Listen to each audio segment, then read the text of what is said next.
Today we'll be building one of the most advanced AI agents that I've showcased on this channel. I'm going to show you a ton of stuff and I'm going to walk you through building a complex multi-step AI agent using LangChain, LangGraph, Firecrawl, and Python. Now we're going to start simple. I'm going to show you how to make a basic agent, give you the fundamentals, then we're going to get into a much more complex agent that's a few hundred lines of code. And I'm going to explain to you how to do something more predictably and how to use some really cool tools. Now for this video, we're going to be building a coding research assistant agent. I'm going to show you a quick demo of that, so don't worry, you'll see what it looks like. But the idea is I want this agent to run through multiple steps to accomplish a particular goal. If we just have a simple chatbot, sure, we can get some research, but we might not get it in the exact format that we want. So in this video, I'm going to show you how to force the agent to run through a series of steps so that we can get a predictable, consistent output while still leveraging LLMs and AI. Anyways, this is going to be a really cool video. We're going to get into a lot of advanced stuff, so stick around. And now let me see you on the computer. So this is just a quick demo of the finished agent that you'll have by the end of the video. We'll go step by step and we'll work up to building this. And you can see here that this says we have a developer query and we can ask it about programming tools, frameworks, APIs, etc. My idea here is that a lot of times when you want to code something out, you first need to do a little bit of research on the tools you could potentially use. At least that's what I usually do. And it can be kind of challenging to do that. So I figured, okay, let's make an AI agent that can go through those research steps for us and pull out all of the information about these tools that as a developer we would want to know. So if I go to the query here, I can say something like best Firebase alternative like that, and it's going to go ahead and start researching. Now what's interesting about this agent is I didn't just give it a bunch of random tools. I actually gave it a step-by-step process that I wanted to follow, but it still can use the AI and the LLM to figure out what the input for those steps should be and to follow it in a kind of an intelligent way. So we'll wait a second here for this to run and you'll kind of see the steps that it runs through and the information it gives us. All right, so this just finished here and you can kind of see what it did. So first, it actually looked up some articles about this topic and then extracted a list of tools from these articles using the LLM and then researched all of those individual tools and then gave us this recommendation and this kind of list of results. So it shows us a bunch of information about Supabase, AppWrite, nhost, Back4App, etc. All of these alternatives to something like Firebase. And then it gave us a recommendation down here based on the query and what we should use. Now you may be wondering, how do we actually do all of this research? Well, for this particular video, we're going to use something called Firecrawl. Now, I've actually used them in previous videos before. It works really well, and essentially it allows you to get any kind of web data you need and then pass that into an LLM. So if we go down here, you can see that you can scrape, crawl, search, which is a new feature they have that I'm going to be showing you. And I've actually teamed up with them for this video because they saw another video I did, they liked it, and they wanted to kind of make a more in-depth video on how to use these tools. Regardless, even if you don't want to use Firecrawl, you can still build out these agents, but this is free. You get 500 credits for free if you sign up for it. No credit card, nothing like that. So anyways, I'm going to show you how we can use this tool to kind of scrape the web and get all of that LLM ready data. Okay, so that is the demo. Now what I want to do is pop over to my code editor and we will start coding this out. What I'm going to do is start with a simple example where I show you how to do some basic web research. Then we're going to get into this more advanced agent where we're going to build it out using LangGraph. All right, so I'm in my code editor here, and for this particular video, I'm going to be using PyCharm. Now, you can use any editor that you want, but personally, I do prefer PyCharm for larger Python projects. It has a lot of built-in features for working with AI, with web frameworks, etc. in Python. So if you do want to use PyCharm, feel free to download and check it out. And I do have a long-term partnership with them, so I'm able to offer you an extended free trial of their pro subscription if you use my link in the description. Anyways, you'll see in this video why I like it and why I decided to use it for these larger projects. Okay, so I've opened up a new folder. So from PyCharm, you can go to File. I'm not sure if you guys can see this on screen. I hope you can. And then Open, and then of course, just open a new folder anywhere you want. This is going to be more of an intermediate tutorial, so I'll assume that you know how to do that. And we're going to start setting up our Python project. So what I'm going to do is go to my terminal. And actually, I'm going to make this a little bit cleaner. I'm going to make another new folder inside of this folder. And for now, I'm going to call this Simple Agent because we're going to kind of make two projects here. We're going to make a simple one and then a more complex one. So what I'm going to do is I'm going to cd into my Simple Agent directory, and I'm going to initialize a new UV project. UV is the package manager that I've been using recently. I'll leave a video on screen in case you want to learn more about it. Very easy to install. And then all you need to do is type UV init dot once it's installed on your system. This is going to create a new project for you, and then we can add the dependencies that we need. So now that we've initialized the project, I'm going to type uv add, and I'm going to add the dependencies. For the dependencies, we're going to bring in LangChain -OpenAI. We're going to bring in LangGraph with 2 G's like that. We're going to bring in Python -.env. And lastly, we're going to bring in the LangChain -MCP adapters like that. And let's make sure that we spell adapters correctly.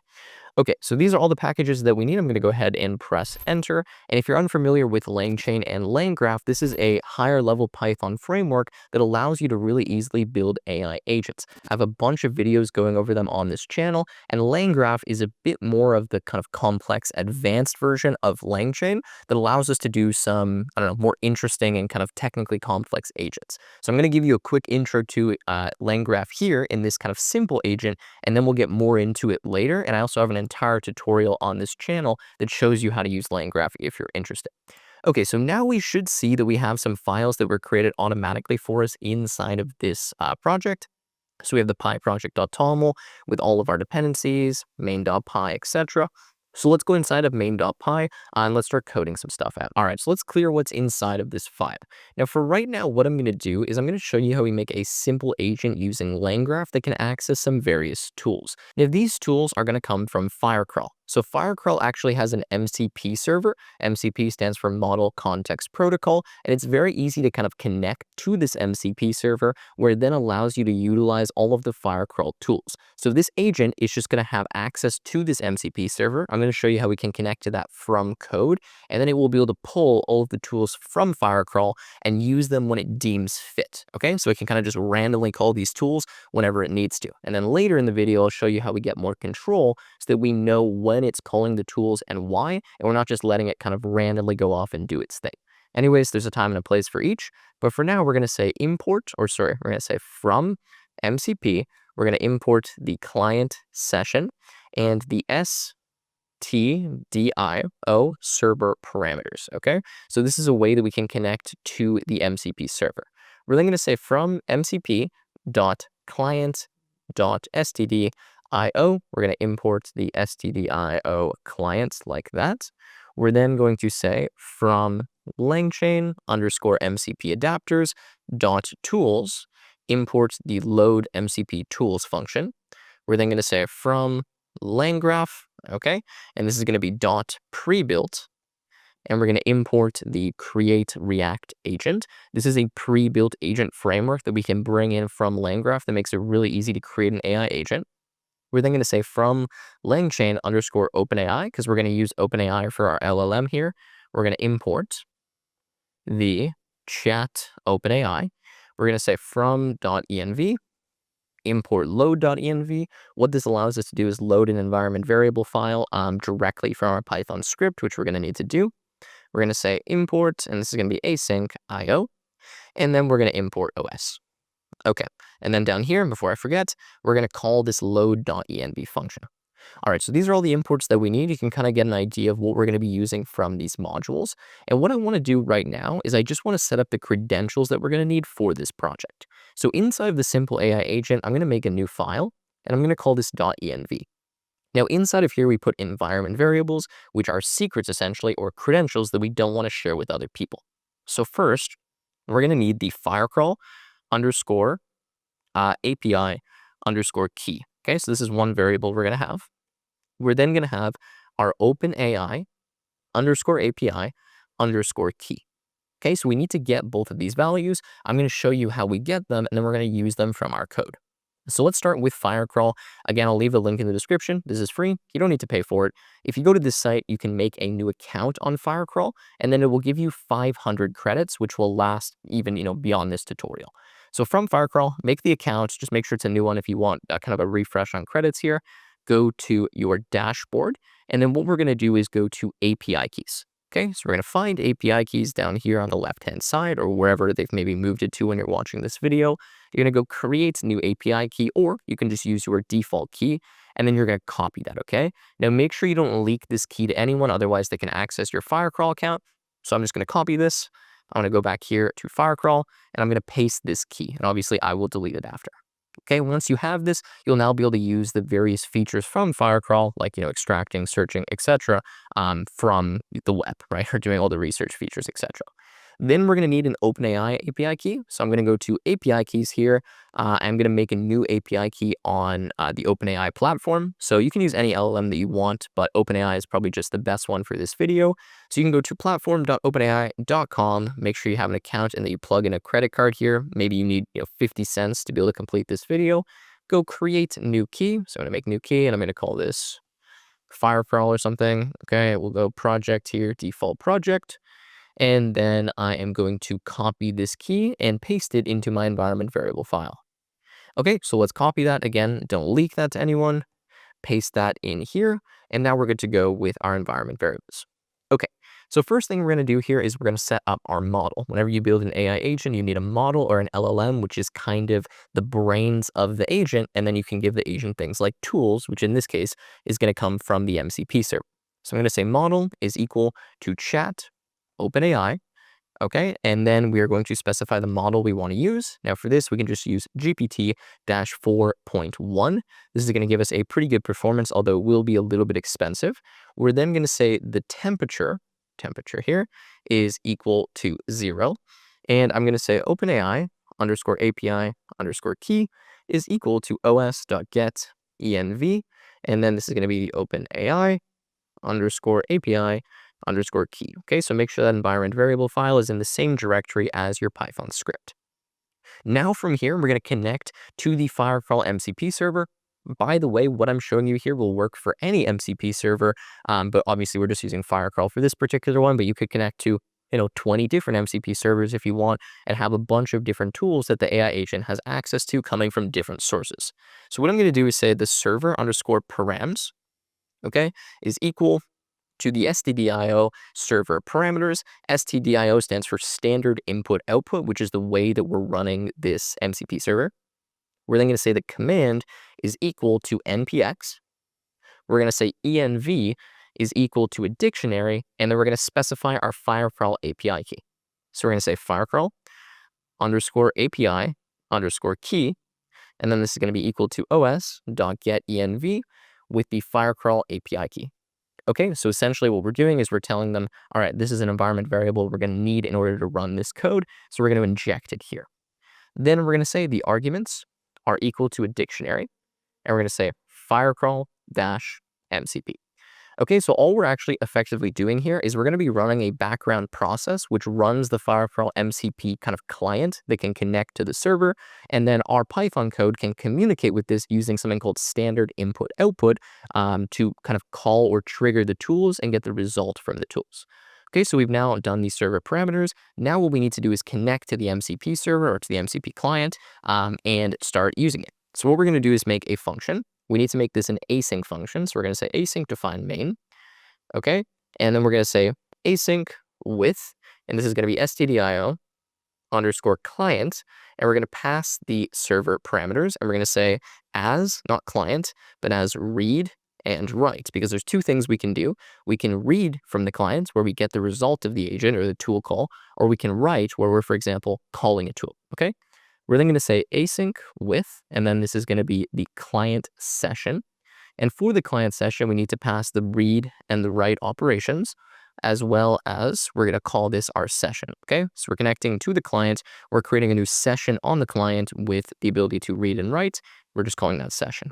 Okay, from here, we're going to say await session.initialize. And then we're going to say tools is equal to await. And this is going to be load MCP tools from our session. So we're able to actually look in the session, see all of the tools that are available, and then we can kind of print those out and start using them. We're then going to say agent is equal to create the React agent. And we're going to pass the model and the tools. Okay. So now we have an agent. The agent has access to our model, which is OpenAI model, right? Has access to our tools, which comes from the MCP server. And then what we can do is just start using it. So in order to use the agent, we need to have some kind of prompt, right? Or some kind of message. So we're going to say messages is equal to a list. We're going to do a dictionary. We're going to say the role is system. And then we're going to say the content is, and we're going to say you are a helpful assistant. Actually, you know what? Excuse my typing. I'm just going to copy this in because this is going to take a second to type out. So I'm going to copy it, and then you guys can find all of this code from the link in the description in case you want to copy it yourself or you want to write your own description. So let's read it. It says, let's make this smaller, sorry. You are a helpful assistant that can scrape websites, crawl pages, and extract data using Firecrawl tools. Think step by step and use the appropriate tools to help the user. Okay, so that's kind of the system message that we're going to pass to the agent. We're then going to go down here, and I'm just going to print some kind of debugging or log messages, and then we'll actually trigger the agent to run. So we're going to say print, okay, and I'm just going to say available tools, okay, and then dash. And then what I'm going to do is print out all of the tools. So to do that, I'm going to do an asterisk, and then I'm going to say tool.name for tool in tools. Now what this is going to do is just going to get all of the names of the tools in a list, and then the asterisk here is going to kind of unpack all of these values into individual arguments so they'll all get printed out separated by a space. I'm then going to say print, and then I'm just going to print a dash times 60 so that we have a little bit of separation. Okay, now I'm going to set up a super simple while loop that will just let me keep communicating with the agent so we don't need to keep running it each time. So to do that, we're going to say while true, we're going to say the user underscore input is equal to input, and then from here we can just say \n and then u, and let's put an n there so there's kind of a new line character. We're then going to say if the user input is equal to quit, then we are going to say print, goodbye, and we are going to return, or we can just break as well. It doesn't matter if we break or return. Then we're going to go here and we're going to say messages dot append. So when we append a message to this list here, we can then invoke the LLM afterwards with this new message. So what we're going to do is have a dictionary. For the message, we're going to say the role is the user and the content is the user input, okay? And what I'm going to do is I'm just going to put a colon and I'm going to go up to 175,000. Now, the reason for this is that if the user were to give me a really, really massive large input, I want to make sure I trim it so that I don't get a token error with OpenAI. I know it kind of seems silly, like who's going to give you 175,000 characters, but it is possible, okay? And then I'm going to go roll, and I'm just going to put this in quotation marks because that's what I meant to do. Okay, so this is now what we're going to be adding to our messages, and then we just need to call the agent. So to call the agent, we just do a simple try except. So we're going to say try is equal to the agent response, and this is going to be, agent response is equal to await agent dot, and then this is a invoke. A invoke means asynchronous invoke, so we're going to wait for this invoke to finish. If you don't have this, it's going to run synchronously, which is not ideal because when we have it in async, we can have other operations kind of happening at the same time. I won't get into all of the details, but essentially we're asynchronously invoking this agent, if that means anything to you. And then when we invoke it, we just say messages, okay, is equal to messages. So when you use LangGraph, you have this notion of state. We'll talk about what that means in a second, but essentially the state that we're passing to our agent right now is kind of the messages that we want it to respond to. So we say, okay, we have these messages. Here's the list of messages, respond to them. So like invoke the agent with these messages, okay? Now we're gonna go down here. From here, what we're gonna do is say the AI underscore message is equal to the agent response and then messages, and we're gonna say -1 dot content. The reason for this is that it's going to give us a list of messages in return. The last message is the one that we want because it's the most recent message. So we're going to get the content from that, and then we're just going to print it out. So we're going to say print, we're going to say agent, colon, and then we're going to put the AI message like that. And actually, let's do a \n here. And \n inside of the quotation mark, so there's a bit of a space. And then we're going to say except, okay, exception as E. And then what we can do is just print, and we can say, error and colon, and then E, and just kind of print that out so we see what the error is. Okay, so that's pretty much it. Let's get rid of that kind of pop-up. Now what we're going to do is just call the main function. So we're going to say if underscore underscore name underscore underscore is equal to underscore underscore main underscore underscore. Then we're going to say async IO dot run, and we're going to run main. Okay, so that's going to run the main function for us asynchronously. And if we want to just make this a bit better, let's add a space. And then we should be good to go here, and the agent should be working. Let's zoom out a little bit so you guys can read a bit more, and we'll quickly go through it. So we have all of our imports. We're loading our environment variable file. We create our AI model. We specify the server parameters for connecting to the MCP tool server. We then have this, what do you call it, main function, where we connect to the MCP kind of client, which is running on our local computer. We create a new session. We initialize the session, load all of the tools, create the agent, and then we just start setting up the messages essentially and the loop so that we can keep calling the agent multiple times. And then when we do the invoke here, it's going to allow the agent to utilize all of the tools as well as the LLM and kind of pull out data that we want. All right, so let's run this. In order to do that, I'm going to open up my terminal, and I'm simply going to type uv run and then main.py, okay? This is going to make sure it uses the virtual environment that was created by UV. All right, so we are running now. You will see that it installed a few things, and that's because in order to run the MCP server, the MCP client connecting to the MCP server, it needs to install a few of these npm packages for us. And by the way, you do need npm installed on your system in order for this to work. So if you don't have npm or Node.js, you do need to install that. Very simple. You can just go Node.js on Google and then install it from there. And you're going to see now that we get some logs. So as it's initializing the server, it's running on stdio, and then it shows us all of the tools that we have available. So we can scrape, we can map, we can crawl. By the way, crawling means finding like all of the URLs that are on a particular site, like crawling through them, right, and finding all of the pages. Check crawl status, Firecrawl search, extract, deep research, generate LLM text, etc. There's a bunch of stuff we can do here. I'll let you guys explore some of them. We can do something like, tell me what's on Tech with Tim's website, okay? And what this should do probably is search for my website or something and then give me the information. So let's see what it says. So you can see here that what this did is actually called the Firecrawl scrape tool. So we're getting kind of the logs here. It called it with techwithtim.net.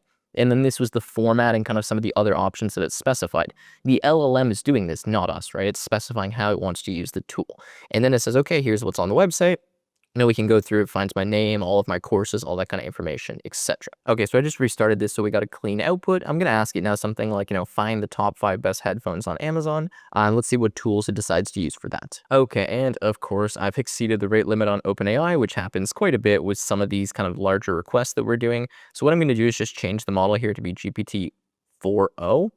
Okay, and then I'm going to rerun this. So let's close this down and restart it and try it again. That will happen if you're using some of the larger models, or I guess the better models on OpenAI. Okay, and there we go. After I changed the model, I actually just put it to O4 mini because this is a little bit easier to run. You can see that it's able to look up the best sellers here after using the Firecrawl search tool. Okay, so it finds these and gives me the summary.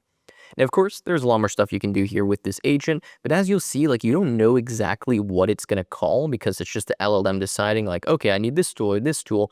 And a lot of times you want a bit more structure and you want to do things predictably, right? With that kind of search example I showed you before, where we're doing this kind of advanced deep research.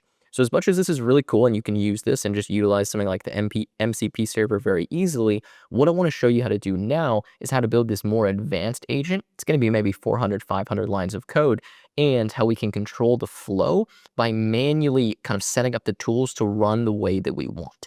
So I'm going to close this down now. We're done with this current example. I just wanted to give you something simple to start with. Now we're going to make a new folder. Let's call this one Advanced Agent.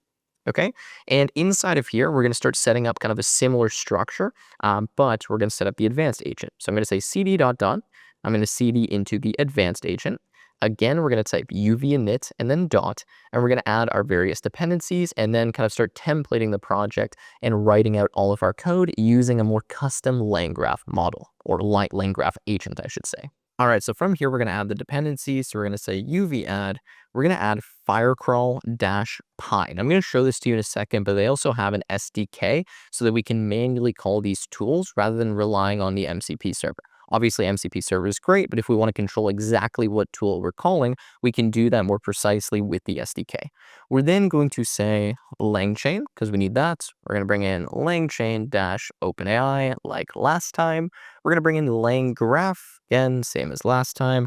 We're going to bring in Pydantic, which we're going to use for some custom output models, which you'll see in a second. And then Python-.env. Okay, I think that is everything that we need. So let's go ahead and install those. It's going to create that virtual environment for us. Unfortunately, my Wi-Fi is very slow today, so it's taking a second to install. And there we go. Okay, so from Advanced Agent, one thing we're going to do is we're just going to copy the environment variable file that we had here in the simple agent and just paste it in. So I'm just going to go OK and paste the .env file. No, we don't need to add that to Git. That's OK, because we're going to use the same keys here, right? The OpenAI key and the Firecrawl key. Okay, so let's close that up, and I want to quickly just show you what the Firecrawl SDK looks like so you know what I'm about to do. So they have an SDK for Python as well as for Node.js, and they have some other stuff for like Go and Rust and etc.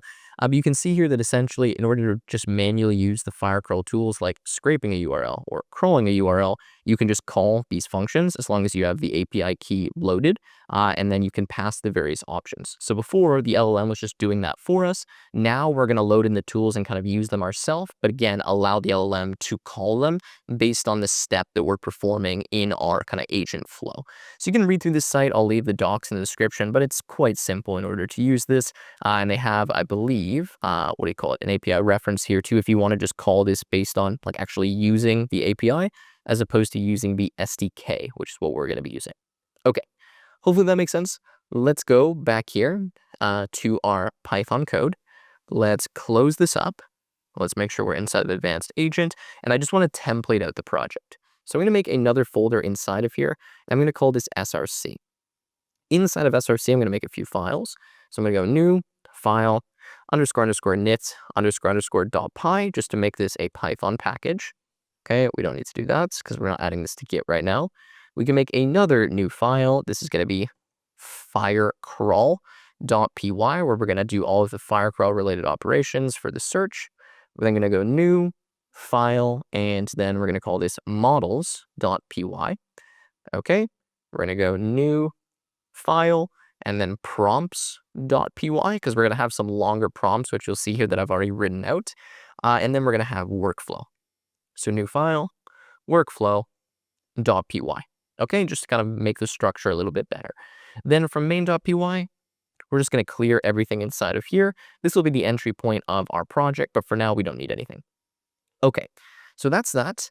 What I want to do to start is I just want to copy in a bit of code that's kind of not worth it for me to type manually in the video. A lot of times we have like a really long prompt, for example, and I don't think you guys really get much value from me sitting there just typing it out. So instead, what I always do is I leave all of the code for my videos linked in the description. So there's always a GitHub repository there.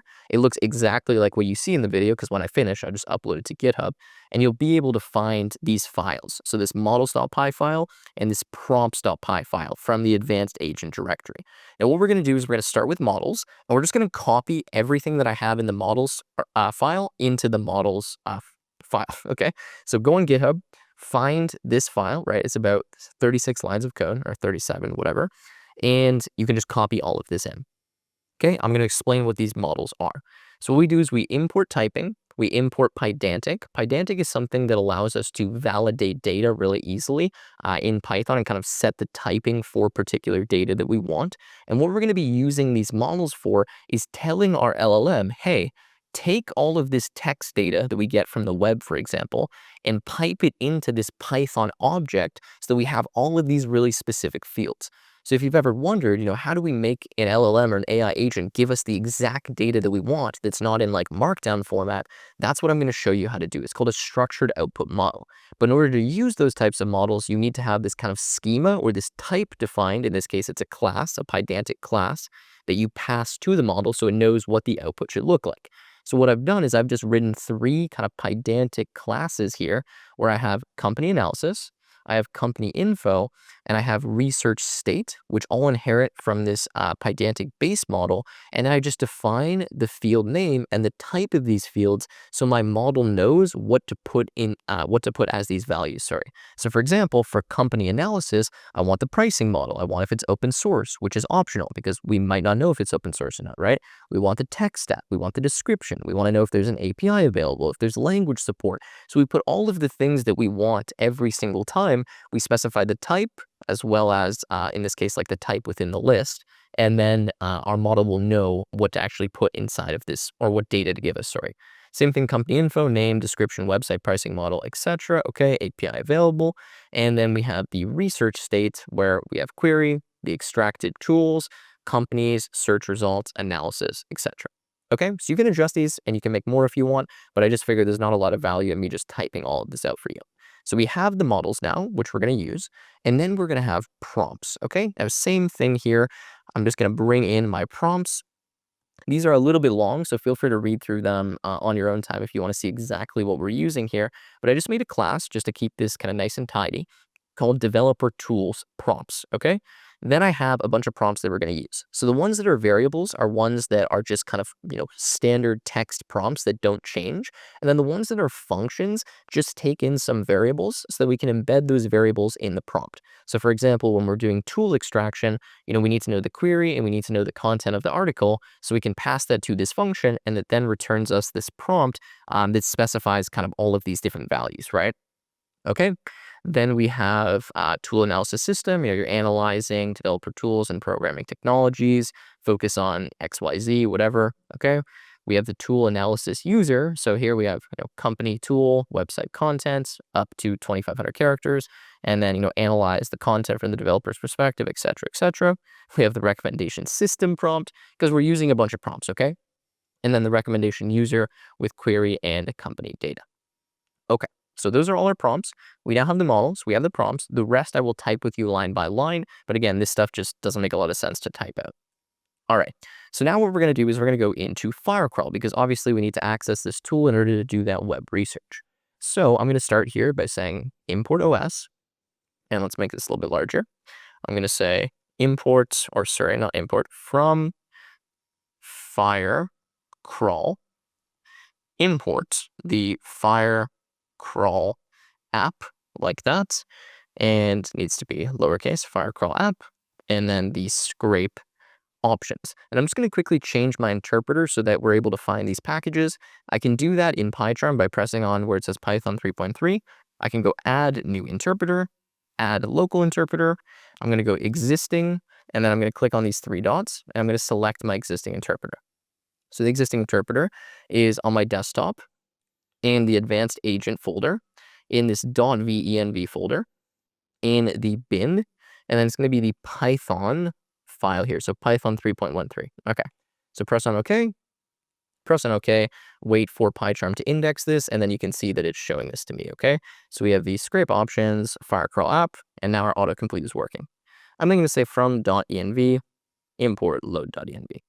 Okay, we're then going to call the load.env function so we can load in our Firecrawl API key.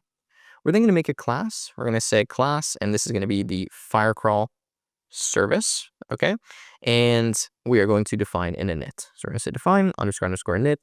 We're going to take in self, and this is just the constructor for the class. So as soon as the class is initialized or instantiated, we are going to get into this kind of function here, and we're just going to run the setup steps. So the setup steps are going to be, we're going to get the API key. So we're going to API key is equal to os.getEnv, and then this is the Firecrawl API key like that. We're going to say if not API key. So if you don't load the API key for some reason, we're going to raise a value error, and we're going to say missing Firecrawl API key so that it crashes the program and doesn't let us continue. We're then going to say self.app is equal to the Firecrawl app, and we're going to pass the API key equal to the API _ key. Okay, so that's our initialization for the service. Now from here, we can just start using the Firecrawl app. We can call any of the different functions that are available to us, like search, scrape, crawl, etc. So what we're going to do is say define, and first we're going to say search. And for search, actually we're going to call this search _ companies to be a bit more clear. We're going to take in self. We're going to take in a query, which is a string, and we're going to take in the number of results, okay, which will be an int, which by default will make equal to 5, so that we know how many search results we actually want. Then we're going to do a simple try except. So we're going to say try result is equal to app, or sorry, self.app.search. And then here we're going to say the query is equal to the query. And actually, let's make this a bit better. We're going to say query with an f string.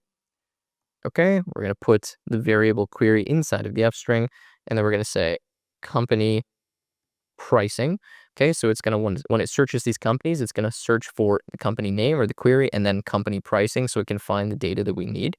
We're then going to say the limit is equal to the number of results that we specified, and then we can pass the scrape options. Okay, so we're going to say scrape options is equal to scrape options. And then inside of here, there are a ton of options. So if you reference the Firecrawl kind of SDK documentation, you can see what you can pass inside of here. But one thing that we can specify is the format that we want to get the data back in. So we're able to get different formats of data from Firecrawl. And the format that's usually the most useful for the LLMs is Markdown format. However, we can also get the raw text, and we can get things like the HTML directly. So if you wanted the whole DOM content, for example, you could just put HTML.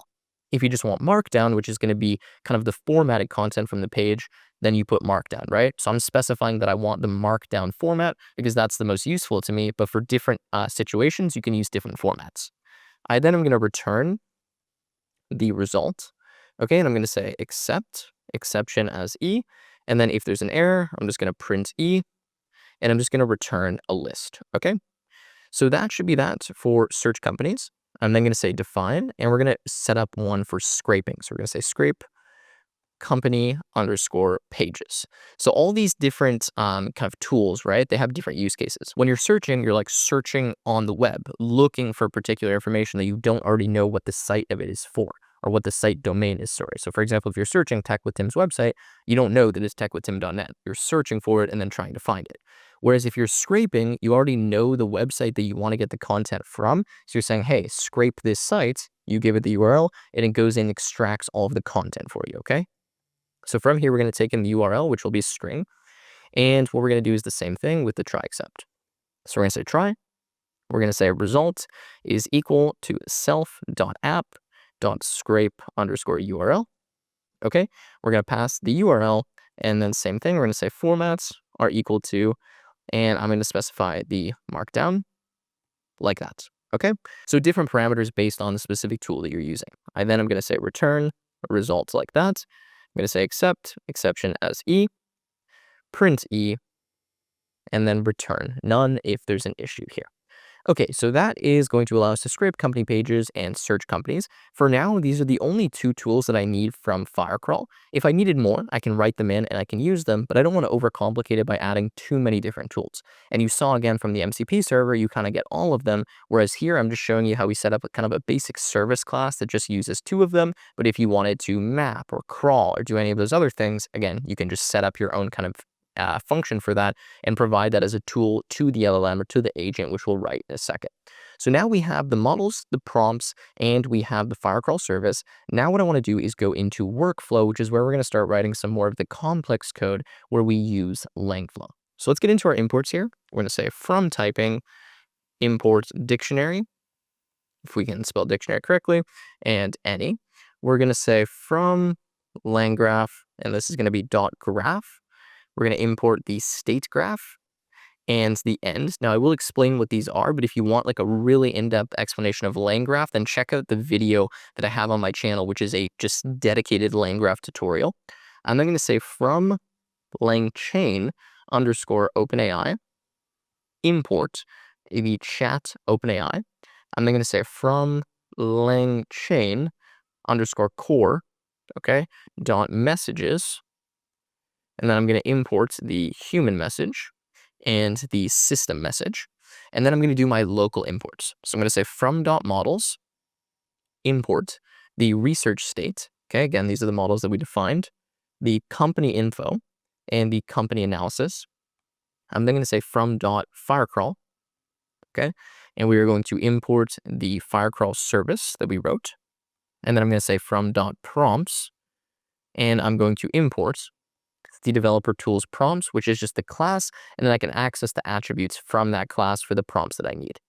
Okay, so now let's define the workflow. So we're going to say class workflow like that. And inside of here, we're going to start setting up LangGraph. So we're going to do an init again. So define underscore underscore init, and then self. We're going to say self.firecrawl is equal to the Firecrawl service. So we'll initialize that. We're going to create the LLMs. We're going to say self.llm is equal to, and this is going to be the chat OpenAI.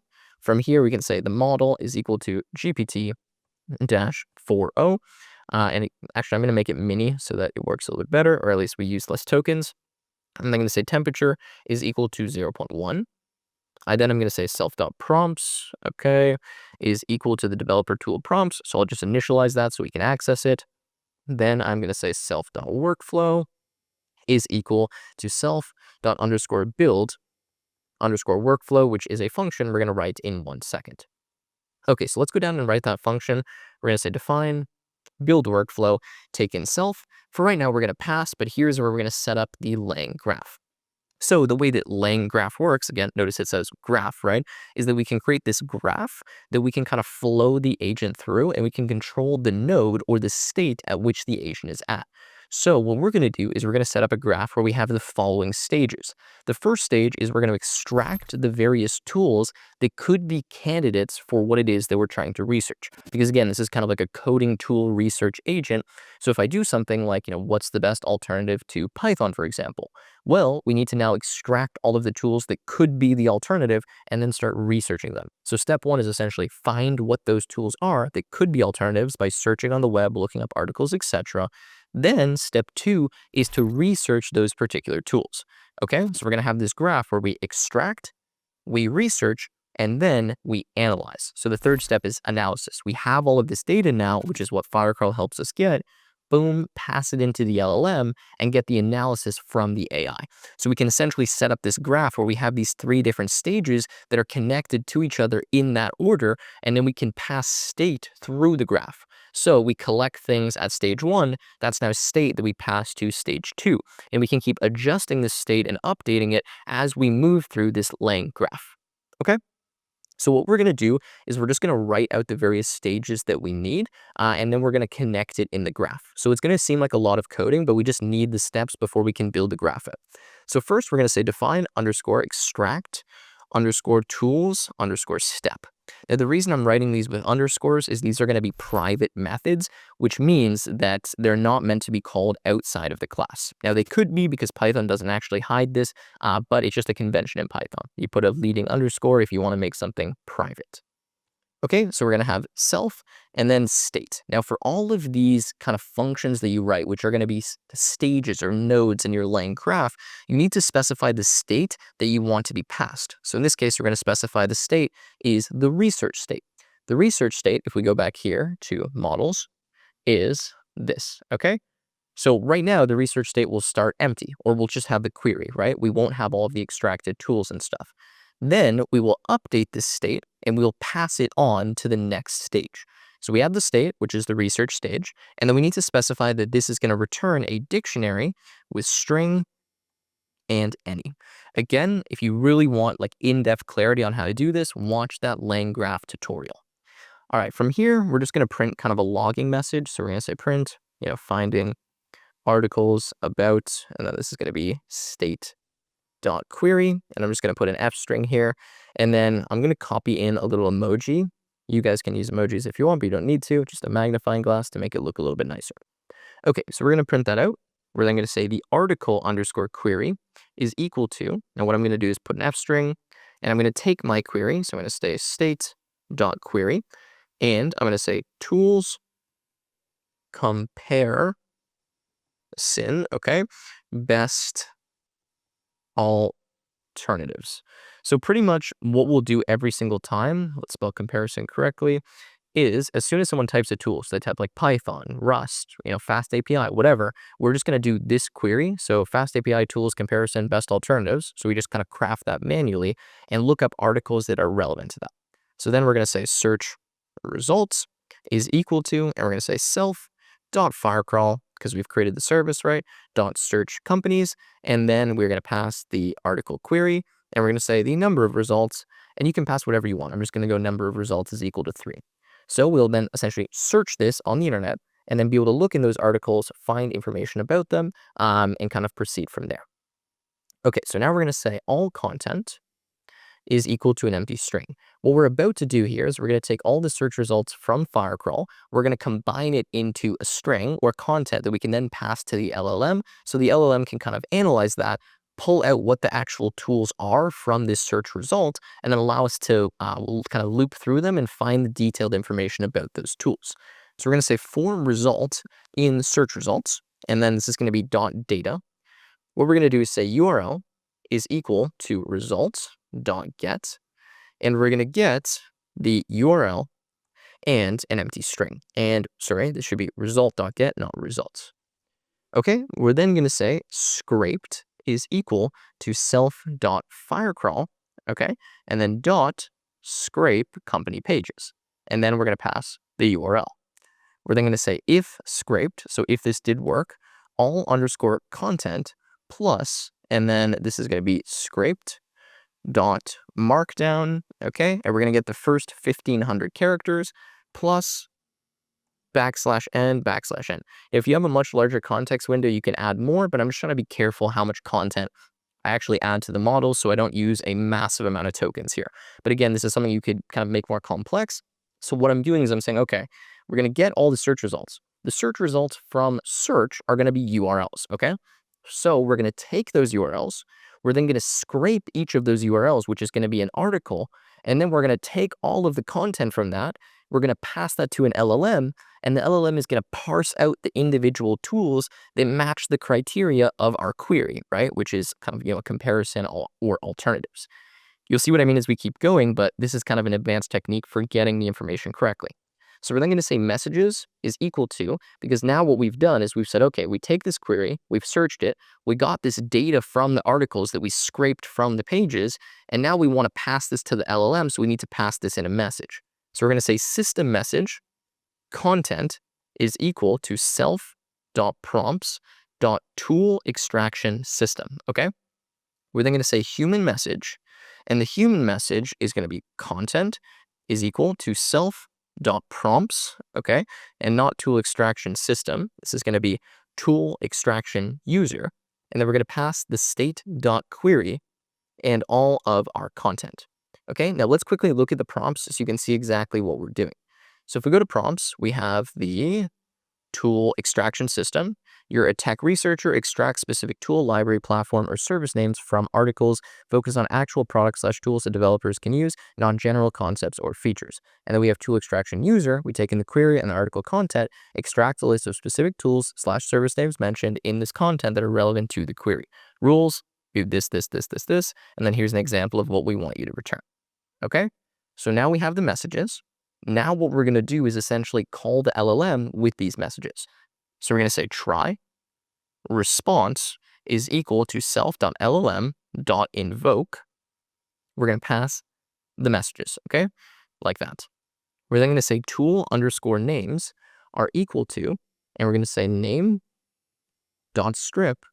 for name in response.content.strip.split \n, because it should give us the tools on new lines. So we're going to separate that to get all of the tools that it gives us. We're then going to say if name.strip, which means if the name actually is something, if it's not like an empty line. So what we're doing again is we're just grabbing all of the names from the response from the LLM, which should be in the format of just kind of new line separated tools.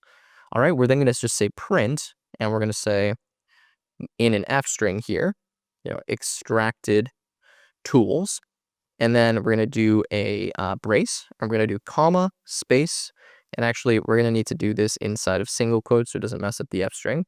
So we're going to say single quotes, comma, space, dot join, and then tool underscore names, okay, and then up to 5. So we're just going to get a limit of 5 in case for some reason it gives us more. Okay, that should be good for the, printing out the extracted tools. We're then going to return, okay, extracted underscore tools, and we're going to go tool names. Okay, now let me explain kind of how this return works in LangGraph. So notice we said, right, that our state is this research state. And if we go and we look at the models, we can see the research state looks like this. Now, by default, we have the query, okay, which we'll pass and we'll kind of manually start our LangGraph graph with, or LangGraph agent, and we'll have this query already.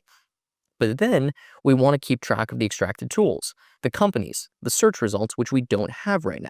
Now, the way that LangGraph updates its state is when you return a dictionary from any of these steps, it will look at the dictionary, it will match any of the content that you've specified here to the model or the state model that you specified, and it will update the field automatically. So again, we have this research state. Because I've returned extracted tools, LangGraph is smart enough to know, okay, you returned something that looks exactly like my state. So I'm going to update the state to now contain that thing you returned. So because we returned extracted tools, LangGraph now updates the research state. So when it goes to the next step in the graph, which you'll see in a second, we now have the extracted tools as well as any of the previous state that we already had, okay? So again, just bear with me and it'll make sense. We're going to say accept exception as E, and then we're going to say print E if there's an error, and then we would just return extracted tools, and this would be an empty list. So we can still move on to the next step, but it's not really going to be that useful, sorry. Okay, let's make this a bit larger so you guys can see everything, and we now have the extracted tool step. Go find all these articles, right? Look up the URLs. Go to each of these URLs, find the content from those pages, then create this kind of message that we pass to the LLM, parse out all of the tools from those articles, and return them and update the state. That's step one, okay? Workflow step one. Let's move on to workflow step two, which is to analyze these company URLs. So we're going to say define, and this is going to be analyze, okay, underscore company underscore content. We're going to take in self, okay, this is going to be company underscore name, which is a string, and we're going to take in the content, which is a string as well. And actually, sorry, this is going to be a helper method. This is not going to be a, what do you call it, like a step. It's just something that will help us with one of the steps. Now, this is going to return the company analysis model, okay? And from here, what we're going to do is we're going to create a structured underscore LLM. So we're going to say structured LLM is equal to self.llm dot with underscore structured output, and then we pass company analysis. Now, when we do this, this creates an LLM, right, like a model that is going to give us output in this format, in this company analysis format, which is why we defined this company analysis model, okay? Very useful. If you get anything from this video, remember that you can do this because this is a very, very useful part of creating these kind of AI agents. All right, so now we're going to say messages are equal to, we're going to pass a system message. The system message is going to have the content, which is equal to self.prompts.tool analyze or tool analysis system, okay? We're then going to have a human message, and the human message is going to have content equal to self.prompts.tool analysis user, and we're going to pass the company name and the content, okay? So this now we're going to pass to the LLM, and essentially it's going to just take all of this content, which will come from a previous step, and it's going to just convert it or kind of analyze it and turn it into this company analysis object. So we're going to say try analysis is equal to structured LLM dot invoke. Okay, and then we pass the messages. All right, and then we can say return analysis. Then we're going to say accept exception as E. We're going to say, print E. Okay, and just to make sure this doesn't crash our program, we're going to say return, and then we're going to say company analysis, and we're just going to create kind of an empty company analysis. So I'm going to say the pricing, and this is going to be underscore model is equal to unknown. Okay, we're going to say is open underscore source is equal to none, not mun, it's going to be none.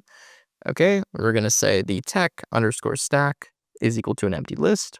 We're going to say the description is equal to failed. Okay, so we know like this is failed content. We're going to say API underscore available is equal to none. We are going to say language underscore support is equal to an empty list. And then we're going to say integration underscore cape bill teas is equal to an empty list. Okay, so we're returning this kind of empty company analysis class so that if one of the tool lookups fails, for example, it doesn't crash our entire program. Again, all we're doing is we're just creating a structured LLM, taking in this content, which will be the content from a company website, which you'll see in a second, and then we are trying to extract this data. Okay, so let's move on now to the next step, which is the research step. So this is actually the real step 2 where we'll use this function. So we're going to say define underscore research step. Okay, we're going to take in self state. The state is going to be the research state. Okay, and then we're going to return a dictionary with string and any. Okay, we're then going to say the extracted underscore tools is equal to self dot, or sorry, not self dot. It's going to say get attribute, so get adder. And then we're going to say state and extracted underscore tools or an empty list. So what we're doing is we're saying, okay, look in the state for this extracted tools attribute. If we have it, give me the list of extracted tools. Otherwise, give me an empty list. Okay, just kind of a fancy way to pull that out of the state. We're going to say if not extracted tools. So if we don't have any tools, we're just going to say print, and we're going to say no extracted tools found. Okay, we're going to say falling back to direct search. So it's always important to kind of handle these edge cases where you say, okay, well, what if I don't find any tools? Well, we need to do something about that, right? If we don't have any tools, that can mess up the entire thing. So let's write this kind of edge case where if we don't have it, we'll handle that. Okay, so if we don't have tools, and also I just want to copy in a little emoji here to make this look a bit nicer. What I want to do is I want to say search underscore results is equal to self dot firecrawl dot search underscore companies state dot query number of results equals 4. Okay, so I'm just going to go back and I'm going to search again. And this time I am just going to, get this content. Okay, we're then going to say tool underscore names are equal to, we're going to have a list and we're going to say result dot get. Okay, metadata, or sorry, this is going to be an empty dictionary. Okay, we're going to say dot get, and then this is going to be title or unknown. I'll explain this in 1 second, just bear with me. For result in search results dot data. Okay, so what I'm doing is I'm saying, okay, I'm going to go search again, and now for my tool names, I'm going to replace those with the following, where I'm going to say, okay, result.get, we're going to look for metadata, and then from the metadata, we're going to look for the title of the kind of article or the website that we're directly searching for. So that's going to be the tool name, just the name of the site that we find as kind of a backup or a fallback, okay? And then otherwise, we're going to say tool underscore names is equal to the extracted tools, and we're just going to make a limit of 4, okay? So we're going to go up to 4 and not include anything beyond that to make sure we don't have too many. All right. Then we're going to say print, and we're going to say research specific tools or researching specific tools. And again, I want to copy in kind of a fancy emoji that I have here. So let's paste that here. Okay, researching specific tools. And then we're going to do the following. I'm actually going to put an F string here. So let's make this F string. Let's do braces. Let's do single quotes, comma, space, dot, join, and then tool underscore names. Okay, so we're just printing this out so we get a nice log message. All right, now we're going to say companies is equal to an empty list. And what we're going to do, right, is we're going to look up all of these tools that we found, and we're going to try to get the kind of official site or the official content for these tools. And then we will kind of pipe those into that company analysis model, which you will see in a second. So we're going to go companies. We're going to say for tool underscore name in tool names. We're going to say tool underscore search results. Okay, is equal to self.firecrawl.search underscore companies, tool name, number of results. This time is going to be equal to 1. And we're just going to say tool name plus and then space official site. Okay, so that it's kind of more accurate when we look this up. Now, essentially what we're doing is we're saying, okay, we now found all of these tool names that we extracted from the articles. Now what we want to do is look up the official site of all of these tools and find information about them. Again, this kind of multi-step research process. We're then going to go down here and we're going to say if the tool search results, we're going to say the result is equal to tool search results. And then this is going to be dot data at index 0, because again, it will give us multiple results. We just want the first one. And then I'm going to say URL is equal to results.get or result.get, I should say, URL or an empty string. Okay, so again, it's searching, right? We're doing the search. So it's going to give us a URL. Then once we find the URL, now we need to go to the URL, scrape it, and get the data. So it's this 2-step process. Search for the URL, get the content from the page. That's what we did. Okay, so we have the URL. Then we're going to say company, okay, is equal to company info. This is another model that we defined. Here we're going to say the name is equal to the tool underscore name.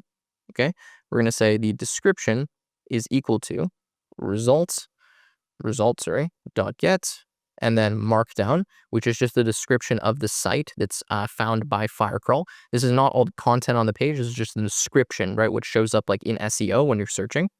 We're going to say website is equal to URL. We're going to say tech underscore stack is equal to empty list because we don't know this yet. And we're going to say competitors. Okay, so competitors is equal to an empty list as well. Okay, now we have the company information. what we're going to do now is scrape that page. So we're going to say scraped is equal to self.firecrawl.scrape underscore company pages. Or sorry, did I call it pages? I think it should be called page, but I called it pages accidentally when I meant to call it page. That's fine. Okay, that's fine anyways. We'll just pass that the URL, even though it makes sense it's scraping one page, not multiple. We can adjust that later. We'll say if scraped, then we're going to say content is equal to scraped.markdown. Okay, so we get all of the content from this. Then what we're going to do is say analysis is equal to self._analyze company content. And then we're going to pass, we don't need to pass the tool name, pass the company.tool or company.name and the content. All right, so we have searched for the URLs for the tools. We have found the URL for the tool. We have scraped the page for that particular tool. So like the homepage, for example. We have got the content, and now we have passed it to what we just wrote, where we are now going to analyze the content so that we can get the information in our company analysis. Okay, so we now have the analysis.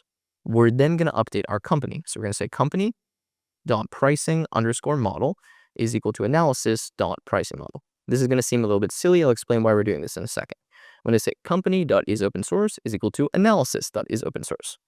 I'm going to say company.techstack is equal to analysis.techstack. We're then going to say company dot, and this is going to be description is now equal to the analysis dot description because we've changed this. We're going to say company.API available is equal to analysis.API available. Company.language support is equal to analysis.language support, and company.integration capabilities. Okay, so let's use the autocomplete to save me some time here, is equal to the analysis.integration capabilities. So what I'm doing is I'm copying all of the stuff that we get from our company analysis into the company info. But I'm only doing that if this scrape was successful. So otherwise, I will return this. I've already set up the company. If it is successful, though, then I can just take all of the results that we actually want, that we found from the analysis, and we can put them into this model. So I'm just using two different models for two things, right? I have the company analysis, which I'm using for the structured output model for the LLM, which is different than the company info, which is all of this stuff that I want to actually return that we can use to then come up with a recommendation, okay? So that's why I have this. So I have some of these things that are a bit different than this company analysis. That's why I have the two different models. And again, I know it seems a little bit silly, but I'm just kind of copying the relevant fields into here. Sure, there's a more efficient way to do this, but for now, this is fine. Okay, then down here, we're going to say companies.append and then company. Okay, and then we're going to return down here. Okay, companies, and then this is going to be the companies. Okay, let's make sure the indentation is correct. Actually, I think we need to go back one more level. Yes, we do, so that we are lined up with the function, which also was, or sorry, nope, one more over here. So now we're lined up with the method and everything is good. Okay, so let's walk through this quickly. We essentially said, okay, we're going to extract all of the tools or get the extracted tools that we already have. If we don't have any, we're going to fall back to just search for the tools manually. Then we now have the tools that we're going to look for. So we're going to start the research step. So for every tool that we have, again, every tool, we're going to do this. We're going to look up the tool name and the official site. We are then going to look through these results. Should just be one because we said, number of results is 1. And we're going to get the URL for that company website. We then are going to start setting up our company info, and we're going to scrape that particular URL to get the company content. Then what we're going to do is we're going to analyze that. So we're going to go to our LLM. We're going to have the LLM analyze the scraped content. We're going to copy all of the fields and data that it gives us. We're going to put that into this company object, and we're going to return this. So now we have detailed information about our companies. The last step is to now analyze this and give us a recommendation. And then I just need to connect the different kind of steps together, which you'll see, and then we'll be done. All right, so we're going to go define_analyze, okay, _step. From here, we're going to say self. All right, we're going to say state is the research state. And then we're going to return a dictionary of string and any, okay? From here, we're going to say print, and we're going to say print generating recommendations. Okay. Okay. Then down here, we're going to say company_data is equal to, and this is going to be a list. And what I'm going to do is inside of here, I'm going to say company.json for company in state.companies. Okay. So what this is going to do is it's going to look through all my companies. I'm going to convert each of the companies into JSON, which I can actually pass to my model. And then I'm just going to pass all these to the model and say, come up with a recommendation. So we're going to say messages is equal to a list. We're going to have system message. And for the system message, we're going to say content is equal to self.prompts.recommendation system. We're then going to say human message, okay? And the content is going to be equal to self.prompts.recommendations user, okay? Recommendations user. And we're going to pass state.query and the company data. So now we have all of this data that we can pass to the LLM. What is this company data? What's the issue here? It's giving us an error. Says expected type string got list string. Yes. Okay, so let's fix that. So we have the list, but actually what I'm going to do is go string, okay, like this, dot join. Oops. So comma, space, dot join. And then I'm going to join all of this, okay? So we're going to take this list and we're going to join it into a string, which just means essentially convert the list into a string separated by commas. And now we don't get an error when we pass the company data, which needs to be a string that we're passing to the LLM. Okay, so let's look at these prompts though so you can see what they're doing. So prompts, if we go, what do we call this? Recommendation, it says, here's the developer query, here's the tools that we analyzed, provide a brief recommendation, 3 to 4 sentences on what we should use. And for the recommendation system, you're a senior software engineer providing quick, concise tech recommendations, keep responses brief and actionable, just because I didn't want it to be crazy, crazy long. Okay, so those are our messages. Let's space that out. We now need to pass it to the LLM. So we can just say response, okay, is equal to, and then this is going to be self.llm.invoke. Just use the base LLM. We don't need to do anything fancy here. Pass the messages, and then we can return, and we're going to say analysis, okay, is equal to the response.content. And again, if we look at our research state, so we go back to the models, you can see that we have query, extract the tools, companies, search results, analysis, okay, which is what we're updating the state with now, our analysis. Okay, that is pretty much it. Now what we're going to do is we're going to connect the nodes in our graph. So we're going to go up here to where it says build workflow, and we're going to essentially initialize the workflow. And the way that we do that is we take all of these steps and we put them in a LangFlow graph. So instead of pass, we're going to say that the graph is equal to state graph. Okay, we're then going to say graph.add_node. We're going to add extract tools. So we're just naming the nodes here, okay? This is just like our kind of internal naming.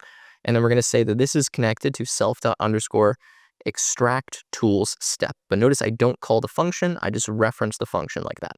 So what I'm doing is I'm creating these nodes that will be a part of my graph, and then I'm going to connect them by adding edges between them, okay? Then I'm going to say graph.add_node. This one is going to be research. And this is going to be self._research step. Okay, and again, don't call the function, just reference the name of it. Then we're going to say graph.add_node. The next step is going to be analyze, and this is going to be self._analyze step. All right, so we now have the 3 steps. Then we need to set the entry point. So we're going to say graph.set_entry point, and the entry point is going to be extract tools. That's the first step that we're going to do. So we kind of created these 3 different nodes, which are really just the steps in the graph, right? We say, okay, we have extract tools, research, and analyze, and those tools correspond with, or not these tools, these steps, sorry. Oops, let's go back here. Correspond with these functions. We then said, okay, the first entry point where we want to begin is extract tools. And then we're going to set the order in which we want to go through the graph by setting the edges. So we're going to say graph.add_edge. And then this is going to be extract tools. Okay, and extract tools is going to have an edge with research. What this means is that after extract tools, we go to research. Okay, then we're going to have another edge, and we're going to say from not extract tools, from research, we're going to go to analyze. So extract goes to research, research goes to analyze. Then we're going to say graph.add_edge, and this is always what we need to do. We need to have a final edge. So we're going to have analyze goes to end, and end is a variable that we imported from LangGraph. So you always need to make sure you have this end node so that the graph knows when to finish running. We then can return the graph.compile, okay? So we're just going to look at this and essentially create the LangFlow graph, which we then can run. So what we do again is we kind of run this state, or we run, this state through the graph. It goes through these various steps, it gets updated, and at the end, we have this new state that we can use however we want. So the research state is constantly being updated at every single stage. Okay, so now we just need one more method, which we're going to put at the very end here, and this is just going to run the graph for us. So we're going to say define run. Okay, we're going to take in self, and then in order to run this, we need the initial query. So we're going to say string, and then this is going to return to us the research state. Okay, so we're going to say initial underscore state is equal to the research state. We're going to say the query is equal to the query. We're going to say the final underscore state is equal to self dot workflow dot invoke, and then we're going to say initial underscore state like that. And then we're going to return, okay, the research state, and then asterisk asterisk final state. The reason for this is the final state is going to come to us in a dictionary. So we're going to take all the fields from the dictionary and essentially just insert them into the research state object so that we have a Python object rather than a Python dictionary. I mean, that's kind of the same thing, but we have like this class instantiated object rather than the Python dictionary, so we can access it a little bit easier. Don't worry too much about this if you're confused, but essentially we're converting a dictionary into a Python object of our own custom class. So what we do is we say, okay, we're going to create the research state. The research state, by default, will just have the query. Everything else will be empty. Now we invoke the workflow, right, with this initial state. So the state could be empty, but in this case, the state has that initial query. We then run through this whole thing. So it's going to take, however many minutes, whatever the agent takes to run. We then are just going to return that state. And that's it. That's our entire workflow completed, okay? So we've got that done. Now that the workflow is done, we just need to go to main.py, and we essentially just need to kind of come up with a very basic script to actually run the workflow and kind of like a while loop so that we can keep running it multiple times. All right, so from main.py, this will be relatively fast. We're going to say import or from.env, import load.env. We're going to say from src.workflow, import the workflow, and then we're going to load.env, okay? Then we're going to have a main function, so we'll say define main. We're going to say the workflow is equal to the workflow, and then we can just print some debugging messages, right? So we could say print, developer tools, okay, research agent or something, or whatever you want to call it, okay? And then we can have while true, and what we're going to do in here is we're going to get the query from the user. So we're going to say query is equal to input, and we're going to say, developer tools query colon. We're going to put a \n before here just to separate it out. And again, I like my emojis, so I'm going to copy one of these here, paste it like that, and I'm going to go like this, dot strip, and I'm going to add a space. Okay, so what I'm doing is I'm getting the input, right? I'm stripping it, so I'm just getting rid of any kind of leading or trailing white spaces. I'm going to say if query dot lower is in, and then I'm going to have quit or exit. Then what I'm going to do is break. So if you type quit or exit, will allow you to escape this infinite loop. I'm going to say if query. So if you did give us query, then we're going to say result is equal to workflow dot run the query, right? And then we're going to start running the workflow. And then what I'm going to do is say print, and I'm going to say fstring \n, and this is going to be results for, and then the query that we have. And same thing, I'm going to put a little chart emoji here. Let's go emoji and a space. Then I'm going to say print, and I'm going to go =, times 60. So there's a little bit of spacing. And I'm going to start printing out information about my companies. So I'm going to say for I, comma company, in enumerate. I'm going to enumerate the results, dot companies, okay? And I'm going to start at 1. That's what enumerate allows me to do. So now I will start at 1. I am going to print a bunch of details. So just bear with me. This is literally all just formatting stuff, so not too much to explain. But I'm going to say \n. I'm going to say I plus 1, or not I plus 1, just I dot. Then we're going to say dot, and then we're going to say company, okay, dot name. Okay, and actually, this is literally just a lot of typing for formatting. So what I'm going to do is I'm just going to copy all of this in. And again, you guys can just copy it from the link in the description if you even want to print all of this out. but this is what we need. So essentially we have all these kind of fancy emojis where we're doing the website, the pricing, the open source, the tech stacks, right? So I'm just doing, displaying the tech stacks. Language support. So if there's language support, then we'll print out language support. If there's an API available, we'll print out if there's an API available. What do you call it here? If there is integration capabilities, we'll print that out. If there's a description, we'll print that out. So just doing all of that to kind of add some nice formatting here. And then I'm just going to print an empty line down here. Then what I'm going to do is I'm going to say if the result dot analysis. So if we do have an analysis, what I want to do is I want to print that analysis. So I'm going to say print, okay, and I'm going to say developer recommendation or recommendations.